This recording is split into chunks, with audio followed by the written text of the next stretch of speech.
ئازیزان و خۆشەویستان ئەم کاتتان باش جارێشتر لەگەڵ ئێوەی ئازیزین بۆ پێشکەشکردنی بەرنامەیەکی تر لە بەرنامەکانی ڕووداوەکانی هەفتە. ئەم بەرنامەیە بە هاوکاری هاوڕێم ڕەحمان حسێنزادە پێشکەشیەوەی ئازیزەکەین. ڕەحمان ئەم کاتت باش، مێدەوارم ڕۆژێکی باشت بوو بێ. زۆر سپاس دەکەم، هیوادارم تۆ شەر و ڕۆژێ باشت نابێتە پشتسەر و هەروە بینەران و بیسەرانمان و کە سڵاوم هەیە بۆیە. زۆر سپاس. بەڵێ من ئەم بەرنامەیە ئەتوانین بڵێم لە درێژەی بەرنامەکەی پێشوومانە ڕەحمان. ئێمە لە بەرنامەی پێشووە قسەمان لەسەر تایبەتمەندیەکانی کوردستانی ئێران کرد لەم شۆڕشی ژنژیان ئازادیە، لەم ڕاپەڕینە شۆڕجێڕانەیە کە ئێستا ئێرانی داگرتووە هێشتاش بەردەوامە. لەم جوڵانەوە تایبەتە ئێمە قسەمان لەسەر تایبەتمەندیەکانی خودی کوردستان کردو. ئەوانە ئەو تایبەتمەندیانە ئەکرێ، یعنی ئێمە زۆرتر لە بەرنامەی پێشوام نوە هەستم کرد زۆرتر لەسەر بارە موسبەتەکەی قسەمان کرد، بەڵام لە حاڵێکە ئەم ئەکرێ وەکو باری منفیش ببینرێت، یعنی نەک تەنها باری موسبەتی تایبەتمەندیەکان سیرکەین. یعنی لەو جێگایەوە کە من ئاوایە بینم، ینی بە هەر معنایەک سەیری بکەیت ناسیۆنالیزمی ئێرانی دیارە ئەوێت خۆی زاڵکە ڕموزەکانی پارێهەیە میدیای لە بەردەسایە، چینی بۆ ژوازی لە پشتسەریەتی و چینی بۆ ژوازێگە جمهوری ئیسلامی ئێران بەجێبێرە بۆ قازانج و بەژەوەندەکانە چێتە پشتسەری شاپەرستەکان. بەڵام ئەم جوڵانەوەی ناسیۆنالیستە ئێرانیە کەمتر دەتوانێت خۆی تەداعی کاتەوە لەگەڵ هیچ شتێکی ناو ئەم جوڵانەوە شۆڕژگێڕانەی کە لە ناو ئێرانە هەیە. بەڵام ئەمە بمانێ و نەمانەیە ئەمە ڕاز نییە بۆ ناسیۆنالیزمی کورد. یعنی ناسیۆنالیزمی کورد لایەزال بەهۆی هۆکاری مەوزوعیەوە کە بوونی ستەمی میلیەوە دواتر ئێمە قسەی درێژتر لەسەرەوەکەین، بەڵام بەم هۆکارەوە ناسیۆنالیزمی کورد ئەو بەندەی لەگەڵ جەماوەرە نەپسانوە. شاپەرستەکان نین کە خەڵک بە شۆشێشتە دەری کردبن، ئیسلاح تەڵەبەکان نین کە ماوەیەکی دوور و درێژ لەگەڵ جمهوری ئیسلامی ئێرانە خەریک بوون لە پەنا جمهوری ئیسلامی ئێرانە کەسابەتی خۆیان بکەن و قازانج کۆکەنەوە. ئەوانە لەم جەریانانە نین. لایەزال ناسیۆنالیزمی کورد بە حکمی ئەو وەزعیەتە دیاریکراوی کوردستانی ئێران و تەواوی کوردستانەکان تایە ئەژێ هێشتا بە تەواوی ڕابطەی خۆی لەگەڵ کۆمەلگای قەتع نەکردووە، لە بەرامبەر کۆمەلگای نەوەستاوتەوە بمعنایە. ئەمە خصوصیتێکە بە کوردستان کە ئێمە پێشتر قسەمان لەسەر نەکرد، ینی پێشتر باسمان لەوە کرد کە ئەم لەم ڕاپەڕینەیە بۆ جەماوەری کوردستان پێشڕەوە ئەم دەوری پێشەنگی چییە، بەڵام کەمتر هاتینە سەر ئەم لایەنی کە من پێم باشە لەم بابەتەشەوە قسەمان ببێ و ئایا چۆنی ئەمە بینین، ئەم حقیقەتە چۆن هەڵەسەنگێنین وە چۆن حسابی بووکەی؟ بەنظرم ئیشارە بە شتێکی زۆر گرنگ و حساس ئێوەیدەن. ئەم جێگای تایبەتی خەبات لە کوردستان یا ئەو هەلومەرجە سیاسی و ئەو تەناسب قووە جیاوازەی کە لە کوردستان لەگەڵ سەطحی سەراسەری بووە بەستەجی بەوەیە کام بزوتنەوەی سیاسی، کام هێزی سیاسی تیا چالاک بێ و بیاوێ بەرنامە و نەقشەی خۆی گونجاو لەگەڵ ئەو هەلومەرجە تایبەتە بەرێتە پێشەوە. دەقەنە و جۆرەی شارەتان کرد وایە ئێمە بە تەجروبەش ئەوەمان دیوە لە دوای ساڵی 57 یا 79 زاینی کە شای ئێران سەرنگون کرا ئەو هەلومەرجە جیاوازە لە کوردستانی ئێران پێکات. ئەگەر هەر ئەو کات بە تۆری واقعی هەر لە ڕۆژی ئەوەڵیەوە دوو بزوتنەوەی سیاسی بەڕێکخرا و حزب سیاسی خۆیانەوە لە مەیدانا بوون، یەکیان بزوتنەوەیەکی چەپ و ڕادیکال بوو کە ئەو سەردەم بەشی زۆری هەموو ئێمەومانە لە کۆمەڵی ئەو سەردەمدا گیرساینەوە و ماوەی 12 ساڵ بەشێک بوو لە حیزبی کۆمونیستی ئێران. ئەوە لەو هەلومەرجە جیاوازەدا ئستراتێژی، بەرنامە، سیاسەت و تاکتیکی خۆمان بردە پێشێ و تەسیراتێکی مثبت و زۆر ئەرێنی بەو معنایە لەو ڕوودانە ئەوانە کەوت. بەڵام هەمان کاتدا حزبی بورژوان ناسیۆنالیستی کوردستان یا بزوتنەوەی کوردایەتی و ناسیۆنالیستی کوردستانی ئەو هەلومەرجە تایبەتەی جۆرێتر لێکەداوە ئستراتیژی و بەرنامە و سیاسەتی تایبەتی خۆی ئەبردە پێشێ کە بەڕاستی ئەگەر هەر ئەو کات لە سەحنەی سیاسی مثلا کوردستانی ئێران و لە ماوەی 43 ساڵی ڕابردووشە ئەگەر هێزی بزوتنەوەی چەپ و سۆسیالیستی بە وەک بزوتنەوە وەکو ئەحسابەکانی نەبوایە و تەسیراتی سیاسی خۆیان لەو هەلومەرجەدا داننایە ڕێک بە پێچەوانە هێزی بۆرژوایی و ناسیۆنالیست و دەستێکەڵکرا و لەگەڵ مەسەویەکان لە کوردستان کولی سەحنەی سیاسەتی کوردستانی ئێرانیانە کردە مەیدانی ڕنبازێنی خۆیان و بەڕاستی فەزایەکی تەواو کۆنەپرستانە و ئرتجاعی بەسەر و کۆمەڵگایەدا زاڵە بوو. ئەوەی لە دوای ساڵی 57 عاقبەت لە شارەکانی کوردستانی ئێران فەزایەکی شۆڕەجێرانە زاڵ بوو، تەسیراتی بزوتنەوەیەکی شۆڕەجێرانە چەپ و سۆسیالیست بوو کە لە زۆر بواردا خۆی نیشاندا. با من نمونونەکەی بڵێم هەر لە ڕۆژی ئەوەڵیەوە ئەگەر هێزێکی چەپ و سۆسیالیست و ڕاوەستا و نەبوایە هێزی بۆرژوایی و ناسیۆنالیستی کوردستان و جملە حیزبی دموکرات بوو لەگەڵ ڕژیمی خومینی ئەسازە هەموو ئاوات و ئامانجە ئازادی خوازانەی کە لە ماوەیەم 43 ساڵدا درێژە پێدا کرد ئەخنکە هەر ئەو کات لەگەڵ مەکتەبی قورئان و مفتیزادەیەکان ئەسازان کە بۆ خۆیان بوون بە بەشێک لە جمهوری ئیسلامی دەورێک. هەر ئێستا سخەنگووی ئێستای حیزبی دموکراتی کوردستان خالیدی عەزیزی تانەوتەشەر و ڕەخنا لە هێزی چەپی ساڵی 57 و 58 گرراوەختە تونندڕەویان کرد بەرابەر بە مەسەبیەکان، تونندڕەویان کرد بەرابەر بە مەکتەبی قورئان، تونندڕەویان کرد بەرابەر بە ئاغای مفتیزادە دەنا ئەکرا لە چوارچێوەی بزوتنەوەی کوردایەتیدا لەگەڵی بسازین. هەر وەختە بەدوای ئەوە بوون نەویان نابوو خودگەردانی ئیسلامی حتام خودمختاریە نیوە ناوە چڵەش کە دوایەکەوتن ئەوەشیان ناویست دەژێر ناوی خودگەردانی ئیسلامی نوێز عاقبەت محافزەی مەسەلەن کوردستان ئیدارەکەی بەدەست کەسان و ئەفرادی حیزب دموکراتی کوردستانەوە بگرێ تا لەسەر مافی کرێکار لەو جامعدا بەرجەستە بۆەوە. هێزی چەپ و سۆسیالیست بەرجەستەی کردەوە و دفاعی لەکرد، مافی جوتیارەکان، مافی ژنان، مافی لاوان، هەموو ئەوانە ئەگەر پارێزرا و ئەڵان ئەگەر باس ئەکرێ عاقبەت لە خەباتی کوردستانی ئێرانە بۆ یەکەم جار هێزی چەپ مەسەڵەن ژنانی هێنا مەیدانی خەباتی چەکدارانە ئەوەختە خۆ دەگەر تۆ تەمەشای کاگەر هێزێکی بە تەواوەتی بۆرژوایی و ناسیۆنالیست وایە مەجای بەوە نادا. من باوە بیر گوێگران و بینەرانی بێنمەوە اتفاقاً دەبیر کولی قەدیمی حیزبی دموکراتی کوردستان عەبدوڵڵا حەسەنزادە ئەو وەختەی کە جێگری عەبدوڕەحمان قاسملوو کتێبی نووسیوە لە یاداوەری تاریخی خۆی هاڵێ ئەو کات ئەگەر ئێمە لێ بگەڕایین دابوو نەریتی نێو کۆمەڵگاکە مەسایلی کۆمەڵگا و مشکلاتێکە هاتە پێشێ باشتر حالیەکرد. ئەجمە نمونەی ژن بە ژنە دێنێتەوە ئەڵێ ئێمە بە تەسیر لە فەزای چەپی وەختە لە خۆوە دژی ژن بە ژنە بووین بەڵام لە سوورەتەکە لە دێهاتەکان خەڵکی ڕێشسپی خۆیان جاتر حالیانەکە تا ئەو حەددا کۆنە پەرستی بەرابەر بە مەسەلەی ژن دادەنەچ من دێمەوە ئەم نمونانم بۆیە هێناوە بەڵام بەڵێ ئەم هەلومەرجە جیاوازە هەمیشە و ئێماڵێن هەلومەرجی جیاواز خۆ ناڵێن حتمەن هەلومەرجی مثبت. ئەگەر ئەم هەلومەرجە جیاوازە هێزی ئازادی خواست ڕادیکاڵ چالاکانە بیقۆزێتەوە بەرنامەی ببێ ئێستراتیژی بێ نەقشی بێ ڕۆڵی بێ بە قازانجی بەرەی شۆڕش و ئازادی خوازی و بەرابەری خوازی ئیسفادەی لەکرا هەر وەک لە 43 ساڵی ڕابردووە لە کوردستانی ئێران کرا. ئەگەر ئەوە نەبێ عاقبەت هێزی بۆرژوایی یا جایا ملی یا مەسەبی دەست باڵا پەیداکەن و بەنظرم وەکو هەموو جێگایەکی دیکە لە دژی خەڵکە بێ. ئەم قسەی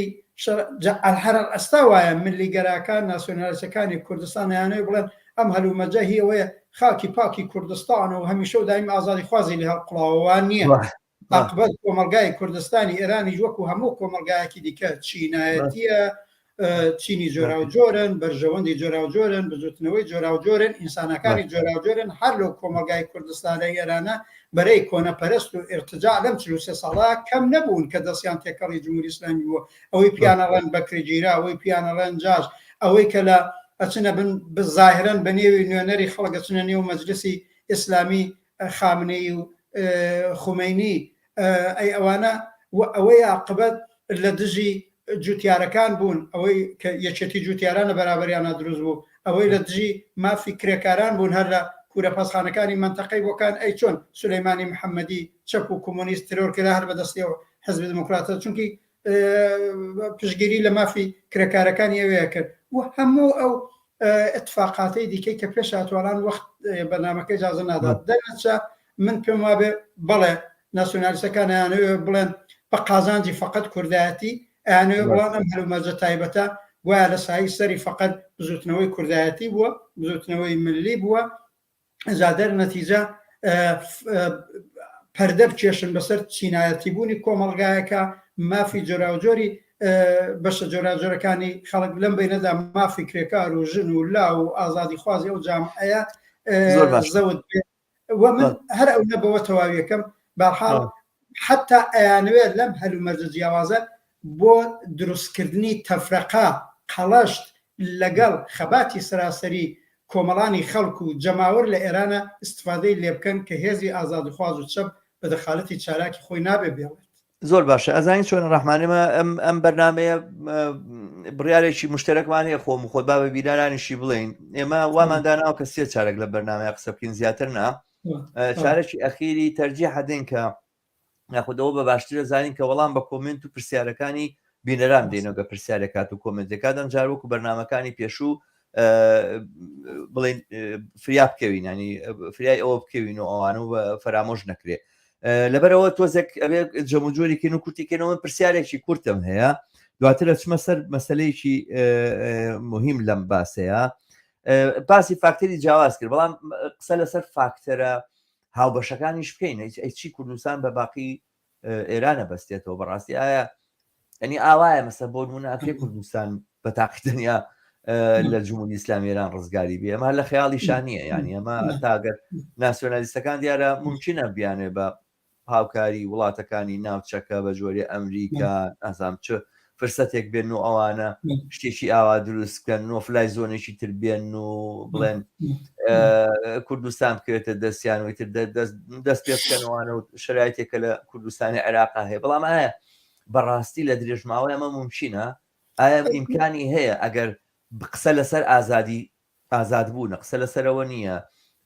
لە بندستی ئێران دەرچین و مەجبوری شروتەکانی سەرمایه‌داری ئیمپریالیزمی دنیا و وڵاتانی کۆنەپەرستی ناوچەکە بین ئەنگە قسە لەسەرەوەیە ئازاد بین وەکو جەماوەرێک و ئەوانە ئایا ممکنە بەبێ جوڵانەوەی شۆڕژێرانە لەسەر تاسەری ئێرانە ئەمە بکرێت اتفاقان ئەمەش دوبارە قەزیەکی حساسە تۆ باس کرد فاکتەرە هاوبەشەکانی خەباتی سیاسی و چینایەتی کرێکار و زەحمەکێش و جەماوە لە کوردستان لەگەڵ کرێکار و زەحمەکێش و جەماوە لە سەراسەری ئێران زۆر بەهێزترن تا فاکتەرە جیاوازەکان بەدلیلەوە خودی کۆمەلگای کوردستان ئەویش لەم سەردەمی سەرمایه‌داری و شارەکانی گەورە بووەتەوە و شوێنی کرێکاری لە پێدا بوو هەموو ئەوانە زۆر تێک هەڵچوو لەگەڵ هەڵسوکەوتی سیاسی لەگەڵ ئابووری باری ئابوووریەکەی باری سیاسیەکەی حتا بە دەرەجەیەک باری فەرهەنگی لەگەڵ سەراسەری باری خوێندن و هەموو ئەوانە هەیە بەنەزەرم ئەم فاکتۆرە هاوبەشانە زۆر بەهێزترە نمونەی بەرجەستەکەشی وەیە وەختە ساڵی 57 ڕژیمی شای زەبەلاح ڕووخاوتەواو چوو بۆ ماوەی 1-2 ساعسان کۆنترۆلێک بەسەر بباشی دەوڵەتی تازە ئێستا کۆنترۆلی بەسەر ئێرانە نەبوو ئەوەی بەرعەکسی ناسیۆنالیزمی ئێرانی تەبلیغیەکە جیاوازی خوازی و تەزیە تەڵەبیوانەی لە هیچ کوێی ئێران و جملە لە کوردستانیش کە تازە حزب سیاسەکان باسی خودمختاریانە کرد بە وجود نهات بۆ نەگەوەی ئەم حزبانە نەیانویست دەرکی سیاسیان ئەو نەبوو حتا حزب ناسیۆنالیستەکانی کوردستان و جملە حزب دموکراتی کوردستان کە دەبیر کولەکەی قاسملو بوو هەمیشە و دایم لە بەرابەر ناسیۆنالیزمی ئێرانیە ئێمە لە هەموو ئێرانی ترین بۆ وایەوت چونکە ئەیزانی کۆمەلگای کوردستان بەلحاظی ئابووری بەلحاظی سیاسی بەلحاظی ئەوەی فارسیەکەی پێڵەن سوخت و سازی کۆمەڵایەتی تێکڵاوی زۆرە کۆمەلگای کوردستانیش عاقبەت چینی کرێکاری بەشی تازە پێکاتووی لاوانی خوێندکارانی بەرحاڵ زۆر خاڵی هەوبەش لە تەوەقعاتیان لە خواستیان لە ویستیان لە مەتاڵباتیان لە تەسویریان بۆ ئایندەیەکی ئازاد لە کۆمەلگای ئێران و کوردستانە وەکو یەکە مەڵانە تێکڵاویەکی زۆر و هاوچارونجێکی زۆر بینی کرێکارانی کوردستان و سەراسەری ئێرانە بینین زۆر لە خواست و ویستەکانیان بینی لاوان لە کوردستان و سەراسەری ئێرانە بینین بینی خوێندکارانە بینین زانکۆکان لەگەڵ یەکتری ئەبینین دەرنەچە ئەم خاڵە هاوبەشانە زۆرترن هەر بۆ یەکانێ اتفاقان خەباتێکی گەرم و گۆڕکە لە کۆمەلگای کوردستانی هەیە بەشێکە لەو خەباتەی کە لە سەراسەری ئێرانە هەیە بۆ لێرە گەرم و گۆرتر سازمان دراوترە چێتە پێشێ بەو دەلیلانەی کە جاری پێشوو باسمان کرد عاقبەت لە ماوەی 43 ساڵی پێشوە تەناسب قوایەکی جیاواز بوو مەجاری داوە بە کرێکاریش بە لاویش بە ژنانیش بە ئازادیخوازانیش بە ئەحزابی سیاسیش لێرە بتوانن ئیبراز وجودێکی قدرەتمەندتر و هەدەفمەندتر بکەن و ئەبێ لەو هەلومەرجە بە تایبەت بەرەی چەپ و ئازادیخواز کەڵک وەربگرین هەر وەک لە ڕابردووە کەڵک مارماگرتووە بۆ بەهێزکردنی هەم خەباتی شۆڕە جێرانە لە کوردستان هەم لە سەراسەری ئێران. زۆر باشە با بچینە سەر باسیی تر لەسەر ئەم مۆزوعانەکە سەبارەت بە مەیدانەکانی ئەسڵیە ینی مەیدانەکانی بڵێن ئەم هەلومەرجە جیاوازە سەرەتا قسە لەسەر ئەوە بکەین هەم هەلومەرجە جیاوازی کە قسەمان لەسەر کردووەمەی کە تەوزیعاتیشمان دەکە شەر نییە ئەم جیاوازیانی کە باسێکن تەنها مثبت و ئەوە بێ باسی پێشڕەوی بێ ممکنە مەخاتریشی هەیە مەترسیشی هەیە مەترسی ئەوەی هەیە کە ئەم قەڵەشتا دروست ببێ لە بینی کوردستان و ینی نەچین وەکو ئەوانە نەکەین کە پێیان وایە تەواو ئەم شۆرشە ئیلان و بیلان هەر حتممە نەبێ ئاراستی شۆرشێکی چەپ ڕەوانە بگرێتەوەوانە و هیچ بوارێکی تیانێک کە بەلا ڕێدا ببرێمە لەو بابەتەوە پێما بێ واقعیانەتر قسە بکەین واقعیانەتر بڕوانی ناحداسەکان و پێمان وانە بێ بۆ ژوازی چەک بووە بۆ ژوازی هیچ ئەلتەرناتیڤێکی نییە بۆ ژوازی ئەلتەرناتیڤی لێ ناپڕێەوە تابەتی لە کوردستانەوە گوتم ئەو مەترسیە هەیە ئەمانەمان باس کرد بەڵام ئێستا قسە لەسەرەوەیە ئەم هەلومەرجە جیاوازە چ جیاوازیەک لە سیاسەتا فەرزەکە بەسەر کۆمیستەکانە بێت چی بکەن جاری پێشوش ئێمە ویسمان بە تەکید لەسەر ئەم بابەتیانی ئەمە میحۆری قسە و باسەکانی ئەم جارەمانە کە یەک دو سێ چوارەکەی بڵین ینی نەکەر بڵین ڕابەری جوڵانەوەی ئازادی خوازانە بکرێنوانە یەک دو سێ چوارەکەی چییە لە مەیدانە جۆرەکانە چی بکەین بەگشتی سەرخەتی سیاسەتی گشتی کۆمیستەکان لەم ڕۆیە ئەبێت چی بێ لە کوردستانە بەڵامی تر ئەزانی ڕەحمان کاتمان کەمە یەکەم جارێکتر دووبارە تاکیدیەوە کەمەوە ئەو ئەرک وەزیفانەی کۆمونیستەکان لە کوردستان و کۆمەلگایەکی چینایەتی لە پێشە لە بنەڕەتدا هەرە و ئەرک وەزیفانەیە کە کۆمونیستەکان لە سەراسەری ئێران لەسەر دەستیانە بە دەلیلی ئەو فاکتەرە هاوبەشەکان کە ئیشارەمان پێکە بەڵام لە عین حاڵە ئەوەڵین شتێک کە بە نەزەرم ئەرکی کرێکاری وشیار وە کۆمونیستەکانە لە کۆمەلگای کوردستان فاکتۆرە جیاوازەکانیش ببینێت بەداخەوە بەشێک لە هێزی چەپ بە سوسیالیست ئەو فاکتۆرە جیاوازە نبینێ و بە پێی وەش نەخشەی داناڕێژێ هەر بۆ بەدەل لەژەکەوێتە پەراوێزەوە یەکەم شدەوەیەت بابەت تەوازن قواکە فەرقی هەیە تەناسب قواکە لێرە لە ماوەی ئەم 43 ساڵە و هەر لەم سێ مانگە لەم خەباتە مەجالی داوە مەسەڵەن تەزاوراتەکان گەورەتر بن ئەحسابە گشتیەکان ڕوو بدەن ژنان و لاوان بەتین و تەوەژمی زیاتر بێنە مەیدان زۆر سازماندراوتر حتا مەتینگەکانیان بەرپا بکەن شعارەکانی ڕادیکاڵ مەترح بێ 4 ڕۆژ لەوە پێش لە دەیەکی چکۆلەی ئەترافی کامەرەن بۆ ئەوەڵجار لە سەحنەی سیاسەتی ئێرانە ئازادی بەرابەری حکوومەتی کاریگەری مەترح بێ تەماشای قسەوباسی هاوسەری فوادی محەممەدیەکەی کە سوخانانێکی ڕۆشنی سوسیالیستی لەوێ بەیانەکە من نەڵم خۆی چەندە نێوێنە سوسیالیزم ئەمە ینی چی یانی ئەم هەلومەرجە جیاواز هەیە پس کۆمونیستێکی وسیار وەکو فەرد وەکو جەریانات وەکو حزب لێمە ئەبێ ئەمە بزانین ئەگەر وابێ ئەبێ استراتیژی و سیاست و تاکتیکی گونجاو لەگەڵ ئەم وەزیەتت بێ عاقبات مەسەلەن من ئەگەر کۆمونیستێ بم لە ئوستانی خۆراسان لەگەڵ کۆمونیستێک کە ئێستا لە منتەقەی کوردستانم ئەبێ بزانم بەرحاڵ تاکتیک و سیاستم فەرقی هەیە لێرە تەناسخواکە ئیجازم پێدا یەک سری تاکتیک و کار چێشمە مەیدان کە لەوێنە ناکرێت لێرە مەجال زیاتر بۆی هەیە تەجروبەش بۆی هەیە پوختەگیش بۆی هەیە شتێکی دیکەش ئەوەی عاقبەت لێرە جامعەیەکی حزبیەت یافتەیە بەو لە حازاب بزوتنەوەکان حزبیان هەیە بەدیلیان هەیە تۆی بەدیلی چەپ و سوسیالیستی ئەگەر بە تەواو کامەڵ بە تەرح و بەرنامەی خۆتۆنەبی بەدیلی مقابلت سەحنەکە کە جریاناتی بۆژوایی و ناسیۆنالیسن ئەیبڕنەوە بێ ئەمانە لە بەرچاو بگیرێ و پێ ئەوە کۆمۆنیستەکانی ئستراتیژی سیاست و تاکتیک خۆیان بێ هەر بۆیە ئێمە وەکو کۆمۆنیزمی کارگەری لە کۆنگرەی شەشی کۆمەڵە ساڵی 1960 ئێرانی ئستراتیژیە کۆمۆنیستیمان بۆ بزوتنەوەی سیاسی لە کوردستان ئەو وەختە داڕۆشتووە هەرچەند هەلومەر زۆر گۆڕاوە لەم نەپرسی پایەکانی هەرە وەختەیە هەرە وەختە باسمان کرد عاقبەت لەم کۆمەلگای کوردستانە سێ مەیدان سێ عەرسەی ئەسڵی خەبات هەیە ئەوەی کە وا بزانم لە پرسیارەکەشدا مەترەحێ ئێبابێ ئەمانە لە ڕاسیا و هەماهنگ کرێت یەک خەباتێکە کە بۆ باشترکردنی ژیانە خەباتی ئیقتصادی خەبات بۆ باشتربوونی وەزعی ئیقتصادی بۆ مەعیشەت کاڵان ئەوەمان تێپەڕاندووە ئەلان واقعان بە تاواو مەعنا خەباتەکە تەواو سیاسی ینی خەباتی ئیقتصادی و سیاسی وەها لێکەڵ پێکراون بۆ سەرنگونکردنی جمهوری ئیسلامی گەیشتونەتە دەورەیەکی شۆڕجێرانە بەڵام هەر ئێستاش لە دڵیان هەلومەرجەشە خەبات بۆ بەلحازی اقتصادی و مەعیشەتی مەوزوعیەتی هەیە بۆ باشترکردنی و داسەپاندنی بە سەرمایەداری و بە جمهوری ئیسلامی خەباتێکی سیاسی هەمەلایەنە لە کۆمەلگای کوردستانە لە هەموو بوارەکانە خەباتی کرێکاران خەباتی ژنان خەباتی لاوان خەبات حتا بۆ لابردنی سیستەمی ملی لەو کۆمەلگایە خەبات بۆ داسەپاندنی مافە سەرەتاییەکانی خەڵکی زەحمەتکێش لە کوردستان هەموو ئەمانە مەوزوعیەتی هەیە و چالاکیە بێتیا بکرێت هەتا لە کۆمەلگای کوردستان خەباتی نظامی مەوزوعیەتێکی جددی هەیە لە دەورانی قەدیمە لە شکلی مبارزەی مسلحانە و هێزی پێشمەرگە و هێزی ئەحزاب و جاجاریش حتا خەبات و نظامی مقاومەتی جەماوەری لە شاری سنە و مەریوان و کامیاران و سەقز و ئەوانە تەجروبەی ماکردووە دەن لە چێمە باسی واکەی سیاست و تاکتیکی جیاوازت دەوێت ئەم سێ مەیدانە ئەسڵیە خەباتی اقتصادی و مەعیشەتی خەباتی سیاسی خەباتی نظامی بە معنایەک بێت تێکەڵ پێکێنرێن کۆمۆنیستەکانە بێت تەرحیان بۆی بێ بەرنامەیان بێ وە خۆیان نەقش و ڕۆڵیان بێ ئەو جەماوەرەی کە ئەمە خواست و ویستیانە لە دەوری خۆیان کۆکەنەوە لێکی هەڵپێکن وەکو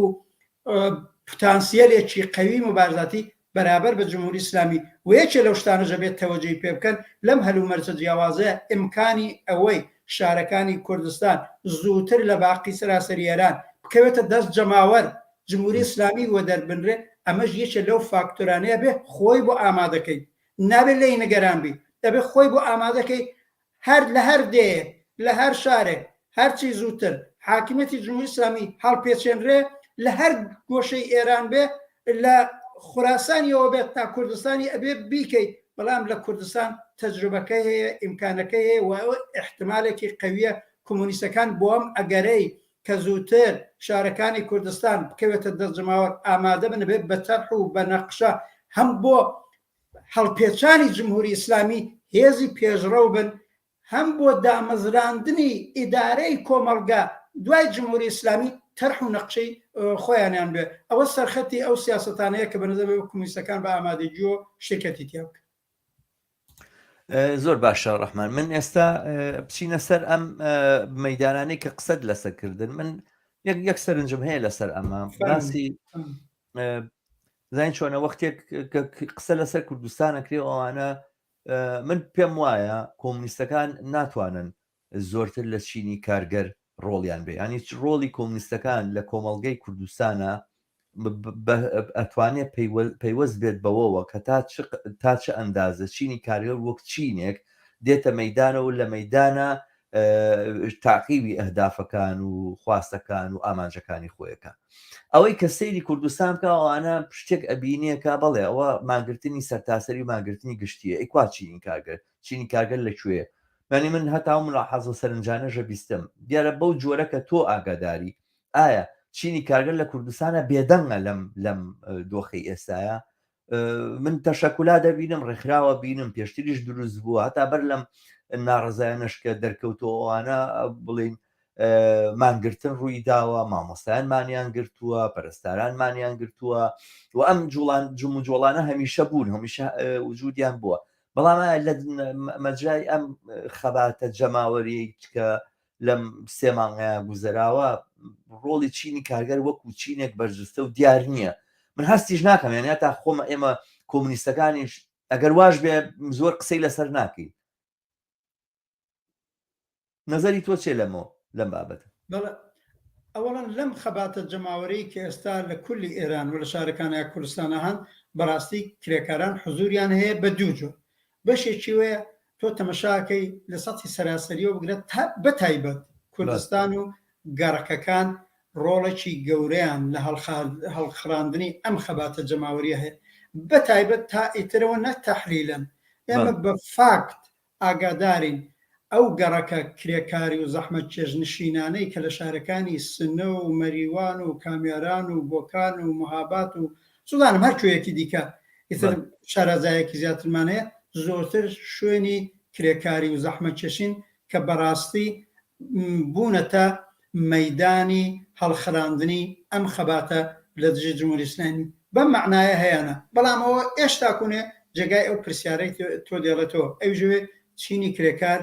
وەکو کرێکارانی ئەم کارخانە، ئەو کارگا، ئەم مەعمەل، ئەم ڕشتە چۆن لەوەشدا حقەتەکەیەوەیە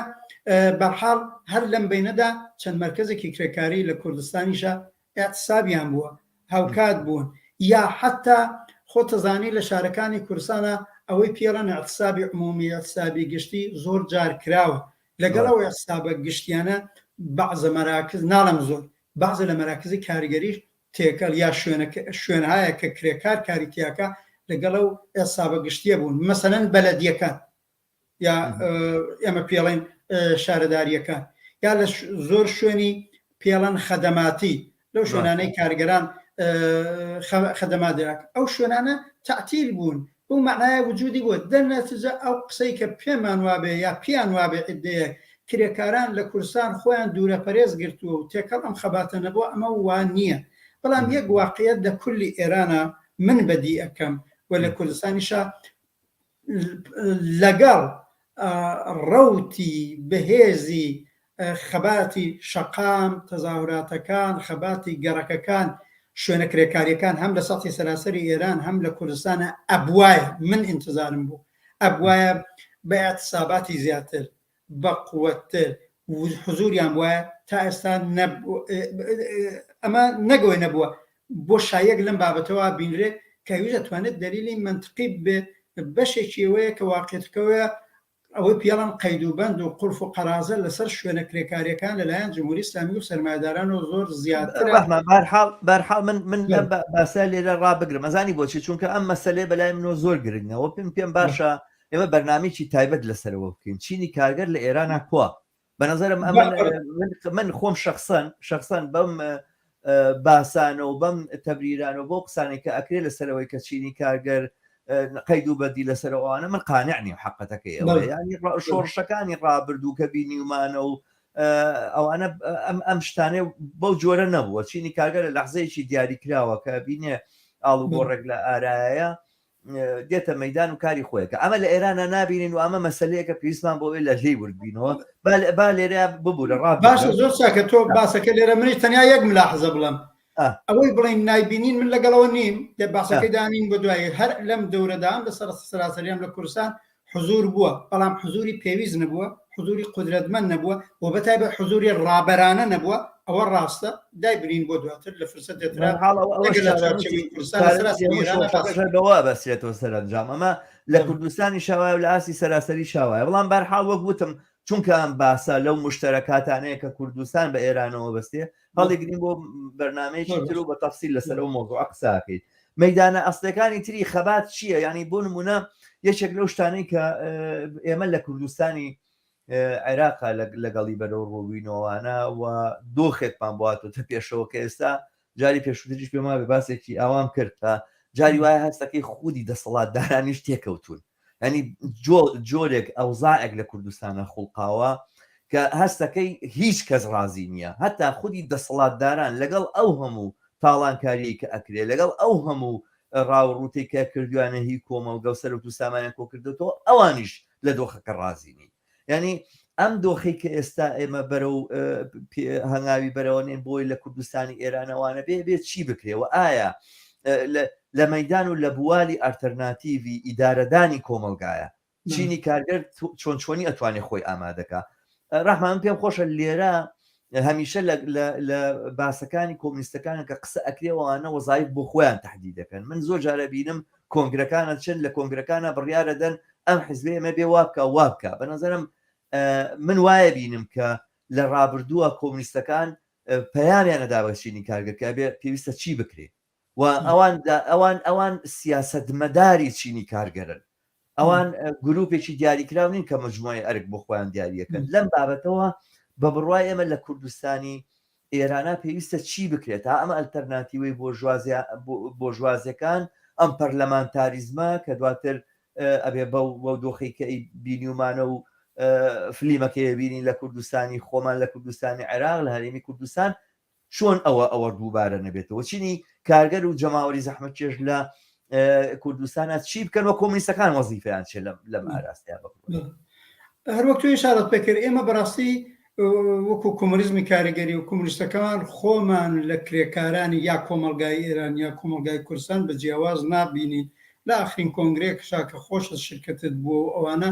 بەیانیانمان قەت نامەمان هەموو قسەمانەوەیە ئەرکی کرێکار و کۆمونیستەکانی کۆمەلگای ئێران و کوردستان لەم بابەتەوە چییە و ئەمە ئەسڵە. لەم نەپرسی ئالەم هەلومەرجەی کە ئێستا من و تۆ قسەی تیاکەین و ئەڵان لە 4مین مانگی خرۆشێکی شۆڕەجێرانە و جەماوەری گەورەدان ئەسڵی ترین ئەسڵێک کە ئێستا کولی کۆمەڵانی خەڵکی ئێران بە دوایەتی ڕوخاندنی جمهوری ئیسلامیە. ئەمە مەیدانێکی یەکلاکردنەوەی بەرحاڵ خەباتە لەگەڵ دەسەڵاتێکی ئستبدادی سەرڕۆی کە 43 ساڵە خوێنی و خەڵکی کردوتە شیشەوە. دەرنەتیجە ئەمە ئەسڵە. مەسەن تۆ 2 ساڵەوە پێش ڕەنگە بیان و تا هێشتا کوونێ خەبات بۆ 2 ساڵ کە ناڵبتە پێش دەیمانگینەوە دوشۆژە وەختی ئیسلاح خوازان لەمەدا خەبات جارێ بۆ سەرنگونی وا زۆر جەماوەری نەبووتەوە. ئەلئان تۆ لە هەر لاوێک لە هەر خوێندکارێک لە هەر کرێکارێک لە هەر کەس لە کۆمەلگای ئێران و هەر لەو مەدان و لە خەباتەکان ناپرسن ئەڵەن بێ ڕووخانی جمهوری ئیسلامی حەقدەستیشمان جێبەجێ نابێ، بێ ڕووخانی جمهوری ئیسلامی خوێندنێکی باشیشمان نابێ، بێ ڕووخانی جمهوری ئیسلامی بەرحاڵ ئاسایشێکی باششمان نابێت. دەنەچە بە نەزەرم ئەلئان محوەری ترین شت هێز کۆکردنەوەیە. یعنی ئێمەی کرێکاران لە کوردستان، ئێمەی کۆمونیستەکان لە کوردستان، لاوان و ژنان و ئەو خەباڵکارە ئەم خەباتەی کە لە گەڕەک هەیە، لە زانکۆکان هەیە، لە کارگاکان هەیە، لە کارخانەکان هەیە، هەمووی ئەبێ عاقبەت ئێمە پیاڵین کاناڵایزەکردن سازمان بدرێ لە دەست ئەوەی جمهوری ئیسلامی نابێ بمێنێت، دەبێ بڕوە و لە کوردستانە معنای عملیەکەیەوەیە بێت دەسەڵاتی جمهوری ئیسلامی لا بچێت، کۆتا بکرێ. ئەگەر مەجای ئەوە هەیە زووتر لە کوردستان بەهێزێکی جەماوەری و کرێکاری وەدەری بنین دەم و دەستگای سەرکوت و نظامی و ئیداری جمهوری ئیسلامیە بێت تەردیدی تیانەکەین وەدەری بنین هێزێکی گەورە بۆ کۆکیانی دەنەچە خەباتی جەماوەری، خەباتی کرێکاری بە ئەتساباتیەوە، بە تەزاوراتیەوە، بە زانکۆکانیەوە، بە خەباتی گەڕەکەکانەوە گرتوویەتی، حتا بە خەباتی ئینجۆەکانی کە لێوەنە ئەلان فعالیت دەکەنەوەوانیش بۆ نەتیجە گەیشتون جمهوری ئیسلامیە بێ بڕوە ئەبێ هەمووی هەڵپێکێنرێ لە دەور ئیستراتیژی و سیاسەتێک کە جمهوری ئیسلامی دەستکۆتا کرد. دەی جمهوری ئیسلامی پاکردەوە قەدەمی بەعدیەکەی ئەوەیە کە ئەو کۆمەلگایەت چۆن ئیدارادرێت، چۆنی بەڕێوە بێت. ئەمە ئەرکێکی ئەساسی دیکەی کرێکار و کۆمونیستە لێستاوە تەسویری خۆی بۆ دوای ڕوخانی جمهوری ئیسلامی بدا، ئەویش لە ئیدارەی جامعە. ئێمە باسی حاکمیەتی شووراییەکەین، باسی ئیدارەی شووراییەکەین، ئەڵێن شووراکان لە گەڕەکەکان، لە شارەکان، لە زانکۆکان، لە کارخانە و مەرکەزە کرێکاریەکان لە هەموو جەیەکێ بێت دابمەزرێ وەکو ئەهرۆمێک، وەکو کەرەسەی ئەعمالی ئیرادەی جەماوەت. وەل ئێستاوە بە کاری بۆ بکرێ، خۆ تۆ ناتوانێت ڕابوەستی تا ئەوەی جمهوری ئیسلامی ڕووخابێت. لێستاوە عاقبەت پێ بە پێی ئەوەی تەناسقواکە دروستە بێت لە کارخانە و کارگاکان هەرستا کرێکاران لە فکریەوە بن کۆبوونەوە گشتیەکانیان کە بێتە بناغەی شوڕاکانیان تەجروبەی بکەن، بەدەستیەوە بدەن، سازمانی بدەن، بە پێی ئەوەیە تەناسقواکە ڕاتە پێشە شوڕاکانیان دروست بکەن لە گەڕەک، لە کارخانە، لە زانکۆ، تاوجەیە گەڕین لە سەطحی شار، لە سەطحی محافزە و ئوستان. بەنەزانم ئەمەش ئەرکێکی دیکەیە خۆ ئامادەکردن بۆ بەڕێوەبەری کۆمەلگا بە شکلی ئیدارەی شوڕایی بە شکلی حکوومەتی شوڕایی و حکوومەتی شوڕایی دامەزرێن بە خێرا پلاتفۆرمی بێ ئەبێ بەرنامەی بێ ئەبێ نەقشەی بێ کە چۆن ئەوەی پیاڵێن ڕەفاه و سەعادەت بۆ خەڵکە هەر لە وهلەی ئەوڵا تەمینی بکە مافی سەرەتایی ئەو خەڵکە چۆن بپارێزرێ ئازادی بێ قەید و شەرتی ئەو خەڵکە چۆن بپارێزرێ چۆن ئیجازە نەدرێ دیسانەکە ئیدارەیەکی سەر و خەڵکی جێبگرێتەوە هەر ئێستا تۆژی شارەت پێکرد لە قسەکان تا ئەحزابی بۆژوایی و ناسیۆنالیست بۆ ئیدارەی کۆمەلگاکاڵێن پارلەمانەکەمان دروستەکەی لە پێشە ئەحزاب دەسەڵاتەگرن بەدەستەوە خەریکن بە قەولی خۆیان هێزی پێشمەرگە و میلیشیای سازمانە ناسیۆنالیستەکان یەک بخەن بۆ هێزە دقەن وەکو یەکێتی و پارتی دەسەڵات قۆرە بکەن لە کۆمەلگای کوردستانە و نێڵن جەماوەری ڕاپەڕی و قیام کردو شوڕا دروست کردو هێزی جەماوەری نظامی خۆیان بێ و سەرنوشتی خۆیان دیاری بکە لە بەرابەر هەموو ئەمانەدا بەنەزەرمەوە ئەو ئەرکانە هەر ئێستا بێ کۆمونیستەکان هەم بۆ ڕووخاندن و هەڵپێچانی جمهوری ئیسلامی هەم بۆ ئیدارەی کۆمەلگاکە بە لەحاظی سیاسی و نظامیەوە کاری بوو. زۆر باشە ڕەحمان ئەزانی باسی شوراکان باسێکی گرنگ و مهمە ینی دروستکردنی شوراکان بۆ خۆی ینی پرۆسەیە کە کاوێت دەستی بێ بکرێ ئەنی ئەوان نییە کە بڵێن ئەو ڕۆژە جمهوری ئیسلامی ڕووخا و ڕۆژە مەسەلەی شورا دێتە پێشەوە بەر لەوە لە تەجاروبەکانی پێشووترە ئەمە لە کوردستانی عێراقا کە جوڵانەوەی شورایمان بەرپا کرد بەر لەوە کۆمیتە شۆڕژێڕەکان وجودیان بوو کۆمیتە شۆڕژێڕەکان دواتر توانیان شوراکاندا بمەزرێنن بە بڕوایەوە وەختی ئەوە نییە ئەمە بیر لە شتی وا بکەینەوە مەسەلەن جوانانی بڵێنکە لاوانی شۆڕژگێڕی مەریوانمان هەیە مەهاباتمان هەیە سنەمان هەیە چوزانم ئەمانە لە تۆڕێکا لێک هەڵ بپێکرێن و بە دەوری بەرنمەیەکی دروست بۆ بەڕێوەبردننی کۆمەلگا هەر ئێستا قسە لەسەرەوە بکرێت کە ئێمە بەڕێوەبردننی کۆمەلگا لە کوردستانە بێ بەم جۆرە بێ بەبستمەوەیە کە ئەم فعال و هەسوڕاوانە بە سەرنجام هەسوڕاوان و فعالینی چەپ دیارن و ئەمانە ئایانەوێ بەڕەواقعی نەچنە ژێرباری ئەو ئینانەوە چووکە بە هەندێک لە بەیانەکان بە تایبەتی لاوانی شۆڕژێڕی مەریوانم بینی بەڕاستی جێگی دڵگەرمی دڵخۆشی بوو بە زرنگیەکی زۆر زۆر گەورەوە سەبارەت بە هەتا ئەوەی کە ئەو پرسیاری پێشووی کە قسەم کرد لەسەر کارگەروانە ڕۆڵی چییە کارگەر لە کارخانەیە ئەتوانێت ڕێکخراو بێ و لە گەڕەکی ئەتوانێت ڕێکخراو بێ لاوانی شۆڕژێڕی بەریوان ئاوا ئەڵێن ئەمە دەرکێکی زۆر واقعیانە ینی ئەم جوڵانەوەی کاتی ئەوە نییە ئێستا ئێمە کۆمیتە شۆڕژێڕەکان لە هەموو جێگایەکە دروستکرێ لە هەموو کارخانەیەکە دروستکرێت لە هەموو ئیداراتێکا دروستکرێ بەڕاستی بۆ لەم چوارچێوەیە ئابن ئێستا بەسەر پرسیارێک بۆ پێم وابێت تەنها 6 دقەمان ماوەڵامی ئەم پرسیارەوە لەم چوارچێوەیە ئەو خۆ ئامادەکاری کە کۆمونیستەکانی کەن کۆمونیستەکانی ئێرانی کەن بە تایبەتی لێرە قسە لەسەر بڵین شورای هاوکاری هێزە چەپ و کۆمونیستەکانی کوردستان کە لە ئستۆکۆم پێک هات و خەریکە فراوانە بێتەوە خەڵکانێکی زۆرتر و زیاتریشی پێوە پەیوەستە بن و بە بەردەوامی لە فراوان بوونەوەیە ئەمان ئەتوانن چ ڕۆڵێکیان ببێەوە ئایا بەرنمەیەک هەیەکە ئەم چوارچێوەیە کە ئێستا دروست کراوە لە دەرەوەی وڵاتەوانە کاریگەری ڕاستەوە خۆی لەسەر ناوەوە هەبێ ئیتر چیتروانە بێ جاری پێشوو لە بەرنمەیەکە لە هەفتەی ڕابردووە قسەمان لەسەر بەرشەفەکان و مەرشەفەکان کرد لە 1950 کە بوو بە شۆڕش هەروە بە خۆیان چوون لە خۆیانەوە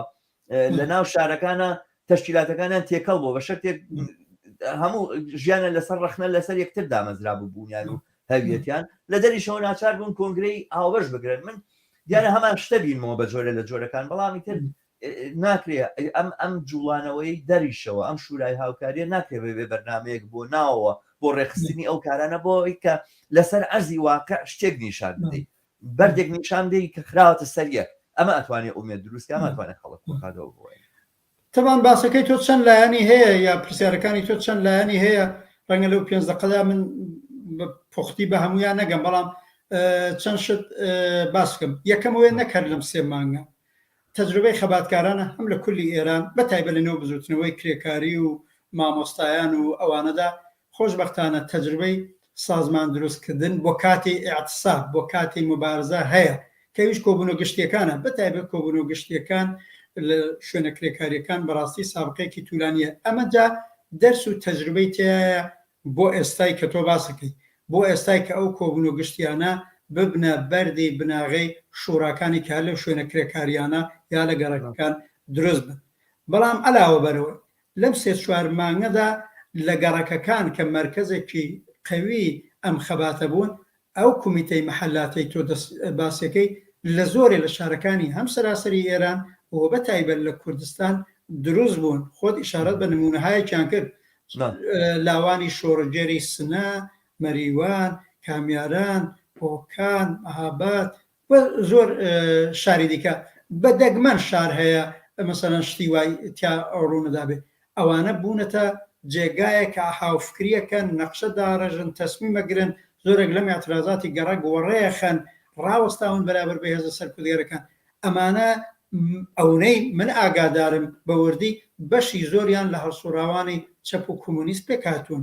بە تایبەت لە شارەکانی جنوبی کوردستان. و لەوەش ئاگادارم هەرە و جۆرەی تۆ باس کرد لەو کومیتەی گەڕەکانەدا هەڵسوڕاوانی سەر بەم جەریان و ئەو جەریان وجودیە، ئەم حزب و ئەو حزب وجودیە، لەوێنە ئەم تەقسی ئەم چۆزانم بڵم ئەم بەیەکەوە نەبوونەی کە ئەڵان لێرە ئەحزابی چەپ هەیانە لەوێ نییە، تێکەڵ بوون بۆ زەرورەتی خەباتەکە ئەوەی پێویست کردووە. من ڕاستەخۆ لەگەڵ کەسان لەو گەڕەکانەدا بەڕاستی قسە و باس و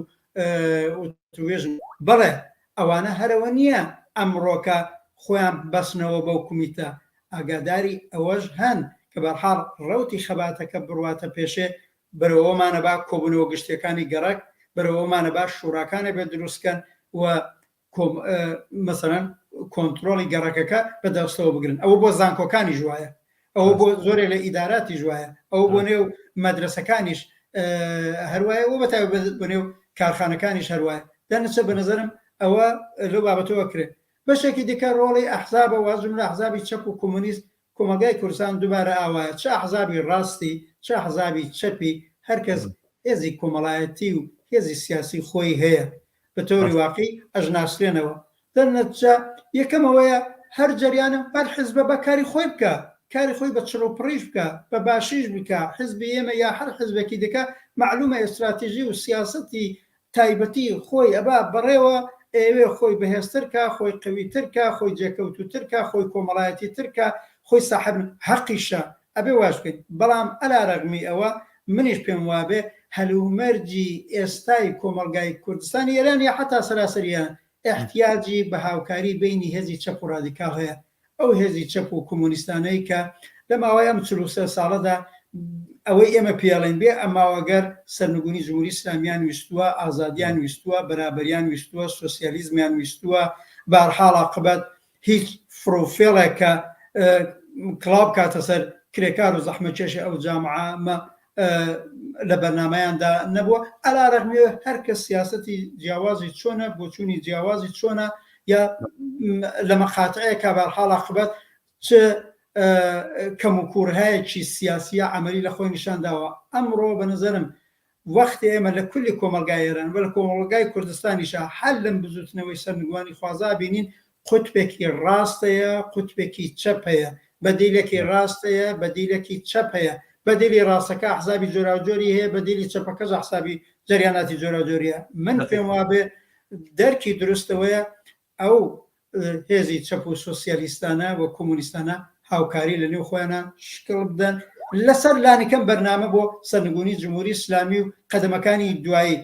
ئەجملە هەم بۆ ڕوخاندنی خێراتر و بێهەزینەتری جمهوری ئیسلامی، هەم لە بەرابەر قوتبی ڕاستە. ئەوەی تۆ ئیشارەت پێکرد شوڕای هاوکاری چەپ و کۆمونیستەکانی کە ئەلئان لە کوردستان شکڵی گرتووە، جارێ دوو دانە حزبی تیاین، حزبی ئێمە و کۆمەڵە سازمانی کوردستانی حزبی کۆمونیست و لە عین حاڵە نزیک بە 100 فعال و شخصیەتی کۆمونیست تا ئێستا خۆشبەختانە نزیکیان لێ نیشانداوە. ئەمە سەرەتایەکە بۆ ئەو هاوکاریە جددیە. ئەوان ئێستا لە ئالم مەرحەلەدا فەورەن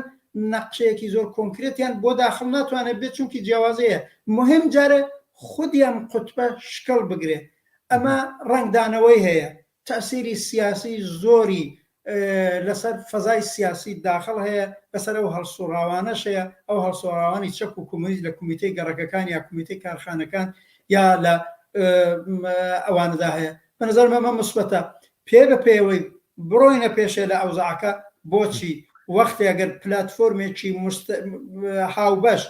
بۆ هەڵپێچانی جمهوری ئیسلامی لە کوردستان ببێ و بۆ ڕوخانی جمهوری ئیسلامی لە کوردستان بێ و بۆ دامەزرانی حکوومەتی شوڕایی بێ دەیبەر پلتفۆرمی مشتەرکی ئەو شوڕای هاوکاری چەپ و کۆمونیستا توانێت معنای ئەمەلی لە گەڕەکەەکانی شاری سنە و مەریوان و کامیاران و بۆکان و مەهابات و هەموو جێگای پێدا بکە و ئەمەش پێویستیەکە ئێمە هەنگاومان بۆ هەڵێناوە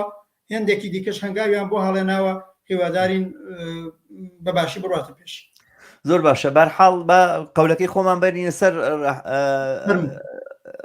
هاوڕێ ڕەحمان ئەم برایم حەیدەری هاوڕێ برایم حەیدەری ئەم پرسیاری کردووە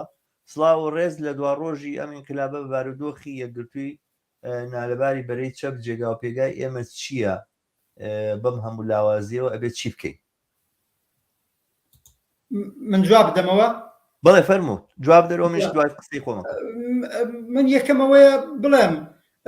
بەڕاستی ڕەوتی ڕووداوەکان و ئەو خرۆشە شۆڕە جێران و جەماوری لە ئێران و لە کوردستانیشەیە اتفاقاً چەپبوون ڕادیکالبوون پێیان بە هاوڕێ ئیبراهیمیش لێم قبوڵکە زۆر قەویە زۆر بەهێزە ئەوە وجودی هەیە تۆ تەمەشای سەر و سیمای ئەم خەباتی شۆڕجێرانی هەم شارەکانی کوردستان هەم سەراسەریەکە ئەوەی پێوە دیارە ئەمە لەخۆ بە وجود نهاتووە زۆر کەس وای لێکدابێتەوە کە گویا ئەو ڕەوتە ڕادیکال و چەپەی لەنێو کۆمەلگاکای گوزارێ هیچ گویا لە ماوەی ئەم 43 ساڵەیە تەسیریان لە ئەحزاب وەرنەکردووە لە ڕەوتە سۆسیالیستی و چەپەکان وەرنەگرتووە لە جەریاناتی چەپ وەرنەگرتووە و بەتایبەت لە کوردستانە من وتم ئەحزابی چەپ و ڕاست هەرکەس نفوذی سیاسی خۆیە هەرکەس کەس و هەڵسوڕاوی خۆیە بۆیە من لەگەڵ ئەو تیکە یاخرە زۆر موافق نیم کە ئەلئان گویا ئێمە چەپەکان زۆر لاوازین نا پێ بە پێ ئەوەی ئەت جملە لە شارەکانی کوردستان ڕەوتێکی ڕادیکاڵ و چەپ و بە دەرەجەیەک بەرچاوڕۆشن وجودی هەیە خودی جەریاناتی چەپ و ڕادیکاڵیش بەڕاستی جێگای و ڕێگایەکیان هەیە بەڵام ئایا ئەمە تەواوە نازۆر تەواو نییە ئایا لە ئاستی ئەوەدایە حزبی ئێمە یا حزبێکی دیکاران ئیدعا بکە ڕاهبەری ڕەوتی ڕادیکاڵ و چەپی ئەو کۆمەلگایی بەدەستە نا هەر کەسەوە ئیدعای بکە ئێغراقەکە من پێم وابێ بۆ ئەوەی بەرەو ئەوە بچین بەشێکە بێ خەباتەکە بچێتە پێشێ توازن قواکە زیاتر بگۆڕێ مەسەلەن ئەت جملە ئەحزابی چەپ و کۆمونیستی وەکو ئێمەمانان خۆ ئێشتا مەجالی ئەومان نییە حتا لەو کۆمەلگایە ئازای ڕاهبەریمان نەگە ئازای ڕاهبەریمان کادرمان عوزمان هەر ئەو ئەعزا و سەمپاتانەی ئێستا لە کومیتەکانی گەڕکەکانە لە شارەکان هەمانە خۆ ناوێرن ناتوانن هێشتا بەنێوی حزبەکەیانەوە دەربکەون دەرنەچە بتێونەتەوە ئەوە مەودای ئیبرازی وجود کەمە کاتەوە من پێم وابێ ئەگۆڕدرێ ئەو فەزایە ئەگۆڕدرێ دەری یەخە جەریاناتی چەپ و کۆمونیست هەر کەمایان بەسامی خۆیان جێگایەکیان هەیە بەڵام لە عین حاڵا من پێم بێت تەواو نییە کە مکوڕی زۆرە بەنظرم کاری زۆرتری ئەوێ یەکەمەوە واقعدەکەی ئێمەی هێزی چەپ و کۆمونیست یەک سری ئیمکانات کە پێویستە بۆ ئیبرازی وجودی زیاتر وەک مێدیای زۆر قەوی وەک چوزانم دەستڕستێکی زیاتر بەناو بەداخەڵ و یەک سری مەحدودەتی دیکە هەیە کە ئیتر بەدەست خۆمانە بێ و ئامادەکردن بۆ کاری چەکداری ڕەحمانجان خۆ ئامادەکردن بۆ کاری چەکداری ئەمانەی کە لە دەرەوەن بەشێکتەمانیان چۆتە سەرەوە بەڵام بەشی زۆریان کادری زۆر بە ئەزمموی سەربازین و ئەواناتوانن لە داهاتوە ڕۆڵیان ببێ من پێم اتفاقەن یەکێک لە بۆشاییەکان یاڵان هێزی چەپ و کۆمونیست لە کوردستانی ئێرانە بە تەوری مشەخص قسەی لە یەکەمی ژوێ اتفاقاً باڵی بەشی نەزامیە بەشی نظامی ئمە پێمان خۆش بۆ پێمان ناخۆش بێ ساڵقۆ پێشینیەکی لە کۆمەلگای کوردستانە هەیە ئەحزابی ئێستای مسلحی ناسیۆنالیست بە شێوەی خۆیانیان بۆ سازمانداوە خۆیان بۆ ئامادە کردووە بەڵام ئێمە هێزی چەپ و کۆمونیست ناتوانین لەو سنەتە ئیسفادە بکەین سنەتی پێشمەرگایەتی 40 ساڵ لەوە پێش بەڕاستی ئەڵئان جواب ناداتەوە ئەبێ ئەوەی ئێمە بەدوای ساڵهایە بەدوای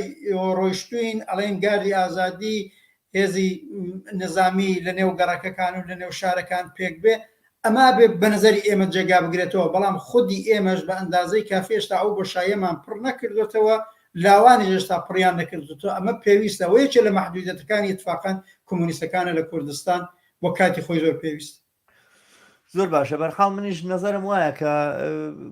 ئەبێت چی بکەین ئەبێت چی بکەینەکەرەوەی بێ پەلە بکەین یەک بگرین ڕێکخراو دروستکەین پێک بین و ئەو پەشوبڵاوی کە هەیە نەمێنێ و لەم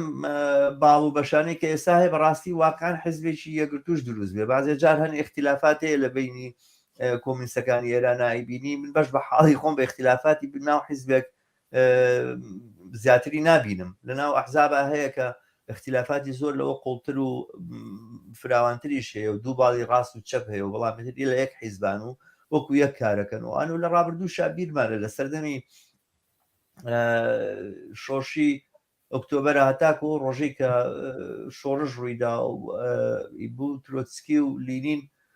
زۆر بەباشیش مەرحەبایەکیان ناکرد چەند ساڵ لەو بەر هەر دوژمنی یەکیش بوون نوع وەشکاو ناوناتۆرەشیانە نایپاڵێک بەڵام کە شۆڕش قەوما و کە ئەو ڕۆژە بوو کە پێویستە هەموو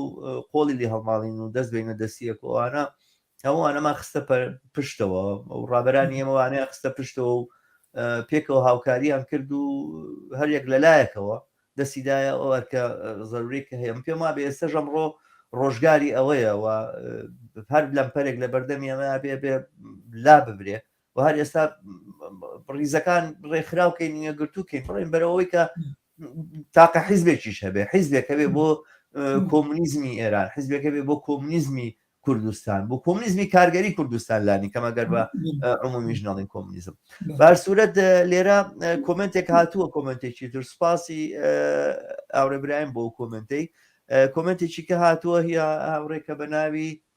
ببەخشە بە ناوی مارتن ڕعت پێما بێ ئازانم ئەو کۆمنتەمە بەستی منە ئەو نییە کە من وتم دەسەڵاتدارانی باشوور خۆشیان هەر ناڕازین لە دۆخەکە من دیارە بە جۆرێک وەک تەهەکومەوە وتم وەکۆی کە شتێکی سیر و سەمەرەیەکە هەتا خودی دەسەڵاتیش لە وەزعی خۆی ڕازینیان گەر نازانم ئەوان لە دۆخی خۆیان ناتوانن ئەوەنە ناڕازی بن و سەرۆت و سامانەیەکە پێچیانەوە ناوە لەسەر ئەساسی ڕەنج و زەحمەتی خەڵک کەم نییە بەرحاڵ پرسیارێکی کەی کردووە ئەم هاوڕێیە کار ڕەحمان ئامادەجی کۆمونیستەکان چییە بۆ دوای گۆڕبە گۆڕکردنی دەسەڵاتی کۆنەپەرستی ئیسلامی ئێران ترس نییە لەوە کە دەسەڵاتی سەرمایه‌داری ئێستا لە گۆڕنی دەسەڵاتی شیعەگەری نییە بۆ دەسەڵاتی سوننەگەری ینی هەرەوەی کە لە کوردستانە لە بریەوەی کەەوە بە ناوی شیعەوە حکوم بکرێ بۆ ژوازی بە ناوی شیعەوە حکوم بکرێ لە کوردستانە ئەمە بگۆڕێ بۆ بە ناوی سوننیگەریت ئەو ترسە نییە بەڵێ من پێم وابێ بەڕووخانی جمهوری ئیسلامی دین ومەسەب لە ئایندەی سیاسی کۆمەلگای ئێران و کوردستان حتا بە نێوی سوننیگەریش جێگایەکی جددی نابێ بە نەزەرم کولیەوەی پێڵەن دین و ئیسلامە ڕائەماڵڕێ حتا ئەمانەی بە نێوی سوننیگەری و شکلی و پۆسیۆن بە خۆیانەگرن زۆرە کەونە پەراوێزەوە ئەوەی جێی نیگەرانیە لە ئاڵوگۆڕی دەسەڵات لە ئێراندا نە دینیەکان نە ئیسلامیەکان بەڵکە ملیگەراکان و ناسیۆنالیستەکان و کە مەسەلەن لە سەتی ئاستی سەراسەریە بە مەشروتە خواز و جمهوری خواست ئەبینرێ بەڵێ هەر جەریانێکی چەپ وشیاری کۆمونیستی جەبێ بینێ عاقبەت بە ئەوەڵان ئەڵان کێشەیەکەیە بۆ ڕووخانی جمهوری ئیسلامی ئەمە بۆ خۆی کێشەی دەسەڵاتە دوای بە ڕووخانی جمهوری ئیسلامیش تازە کێشە لەسەر دەسەڵاتی سیاسی زۆر بەرجەستەتر بێتەوە بینی بەدیلی چەپ و بەدیلی ڕاست واقعەتەکەی لە ئاستی سەراسەری ئێرانە هەیە ئێمە لەگەڵ بزوتنەوەیەکی پرۆغەربی بۆرژوایی کە لە ئەساسە ناسیۆنالیزمی ئێرانیە و لە عینە حاڵە ناسیۆنالیزمەکانی مەحال یا فدرالیستەکانی بەڕاستی لە پرۆغەربی بوونەکەیە لەگەڵیان شەریکن و بەڵێ نیگەرانی ئەوەی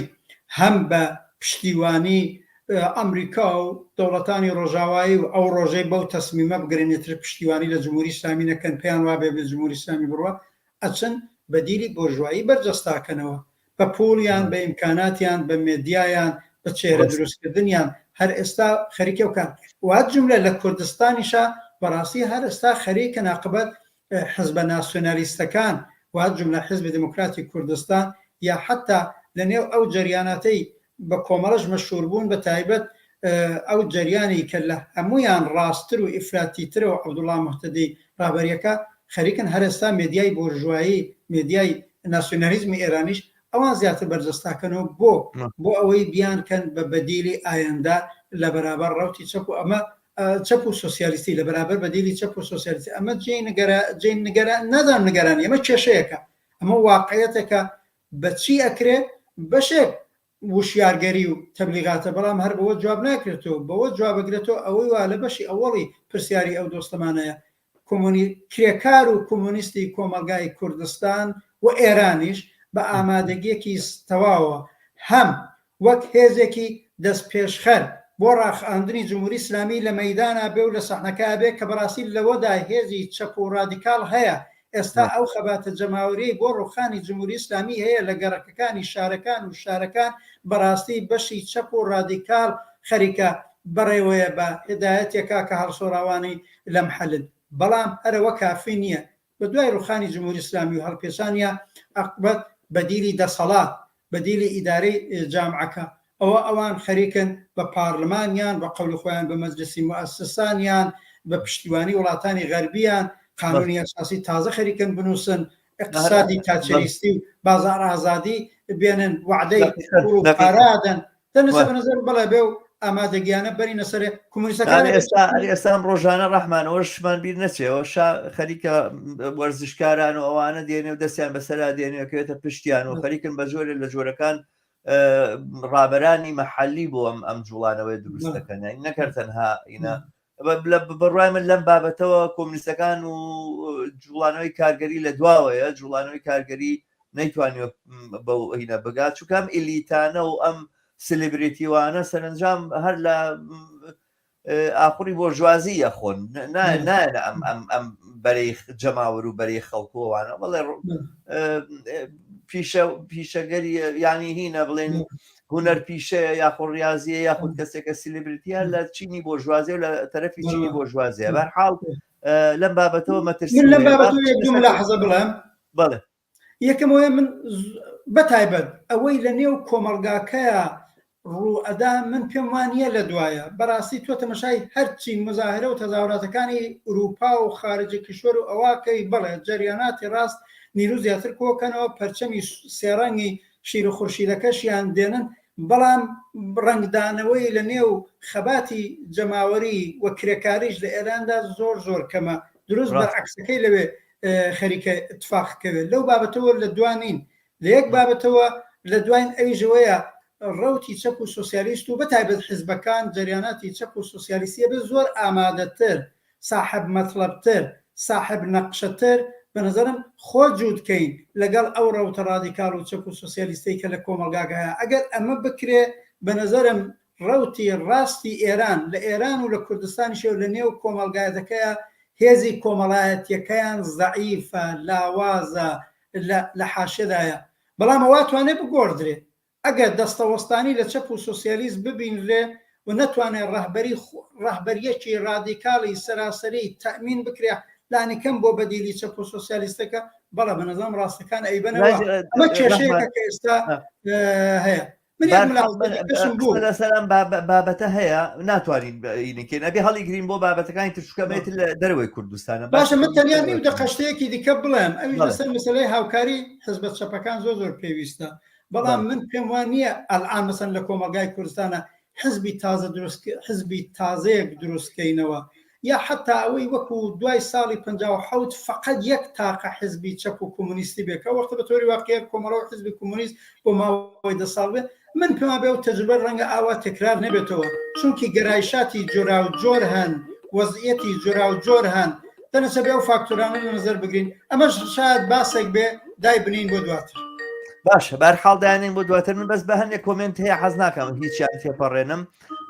ئەم هاوڕێ دووبارەڵێ شەماڵ عەلی دەیەوە لە کاری پێشوەختی کۆمونیستەکان چییە بەر لە گۆڕناوی دەسەڵاتی ئاخوندەکان پێم وابێ جوابی ئەوماندایەوە تافگە ئیبراهیم ئەڵێت دەبوایە خەڵکی ئێران ئێستا شوورای خوانیان دروست کردایە پێش ڕووخان دوای ڕووخان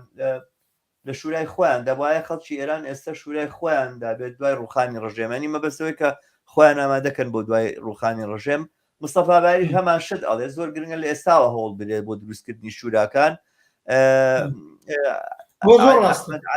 ئەحمەد عەلی ئەڵێ ساو دەستخۆشی بۆ هاوڕێ ڕەحمان پرسیارەکەی من ئەوەیە کە هەڵوێستی حیزب و ڕێکخراوە چەپ و کۆمونیستەکانی تر دیارە مەبەستی سەبارەت بە کۆنفرانس و بانگوازی ئێوە چیە؟ مەبەستی دیارە کۆنفرانسی ئەوەیە ڕێکخراوی ئومێدێک بۆ پێکەنانی بەرەی کۆمونیست و سۆسیالیستەکان لە ئێراندا هەیە، دیارە مەبەست لە شورای هاوکاریە بۆ کۆنفرانسە بۆ بزان. من چیە لەم سەرمانەی ساری نەزەرێکی کورت بکەم؟ بەڵێ فەرمووەکەشمان تەواو بەڵام جواب دەینەوە. بڵێ لە دوای دەیمانگەینەوە شۆژ لە ئاسەراسەریا شورای هاوکاری چەپ و کۆمونیستەکانی ئێرانی لە 6 دەریانی چەپ و کۆمونیست پێک هاتووە تا ئێستا 4 ساڵە دەوامی بووە یەکسری کاری عومدەتەن تەبلیغاتی ئەلانیش تەلەڤیزیۆنێکی کاناڵێکی تەلەڤیزیۆنی مشترک و بە تایبەت ئاکسیۆنەکانیش لە خارجە کشوەرە کاریان کردووە. ئەمە کاری زیاتریەوێ ڕەنگە زیاتری بوێ ئەوەوە. ئەمەی لە کوردستانە شورای هاوکاری چەپ و کۆمونیستەکان فێلەن وەکو حەزب دوو حزبیتیایە، کومیتەی کوردستانی حزب حکمەتیست، سازمانی کوردستانی حزب کۆمونیستی ئێران کۆمەڵە لەگەڵ جەریاناتی چەپ و سۆسیالیستی دیکە مەترح کراوە، ئەوان بەرەوپیری نەهاتوون، شرکەتیان تیانە کردووە، بەڵام لە هەڵسوڕاوان و فعالین و شخصیەتای چەپ لە نزیکی 110 کەس داوات کرا لانیکەم بۆ ئەو ئەوەڵین کۆنفرانسیان بەڕاستی نزیک 90 تا 100 کەسیان جوابی ئەرێنی و مثبەتیان داوە و شرکەتیان بووە تا ئەو جێی من ئاگادار بووم ئەو هەیەتەی هەڵبژێراوە تەدارکێوا بینێ کۆنفرانسی دووەمەکەی بەرگوزارکە لە مانگەکانی داهاتووە بۆ ئەوەی بتانێ زۆرێک لە هەڵسوڕاوان و شخصیەتەکان و هەر جێگان و نەهاتێکی چەپ ئەگەر بیەوێ پێی پەیوەست بێ لە دەوری پلاتفۆرمێکی مشترک. زۆر باشە، دەستەکانی خۆش بە ڕەحمان بابە وەختەکەەوە ملتەزیمین، دوو دەقەشمان تێپەڕاندووە، داوای لێبور نەکەین بە دوای هەندێک کۆمنت هاتووە کە پێم وابێ هەر لە درێژەی ئەو قسە و باسانەیە بووکە کرا،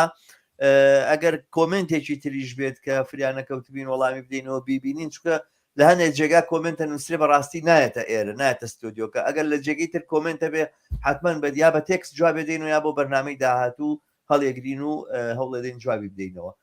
زۆر سپاس بۆ ئێوەی ئازیز کە بینەرمان بوون تا ئێستا، ئومێدەوارین لە بەرنمەکانی داهاتووشە بە یەکتر شاد بینەوە تا بەرنمەیەکی دی بە شادی و کامەرانیتان سپێن. بیرتان نەچێ لینکی بەرنمەکانمان لە یوتیوبەوە تکایە لە یوتیوبەوە لە ڕێگەی سۆشیال میدیاوە پەخشکەن و دۆست و ئاشنایانتان بەم بەرنمەیە ئاشنا بکەن. تا دیدارێکی تر بە کامەرانیتان سپێرم. هەر بژی شەوتان خۆش.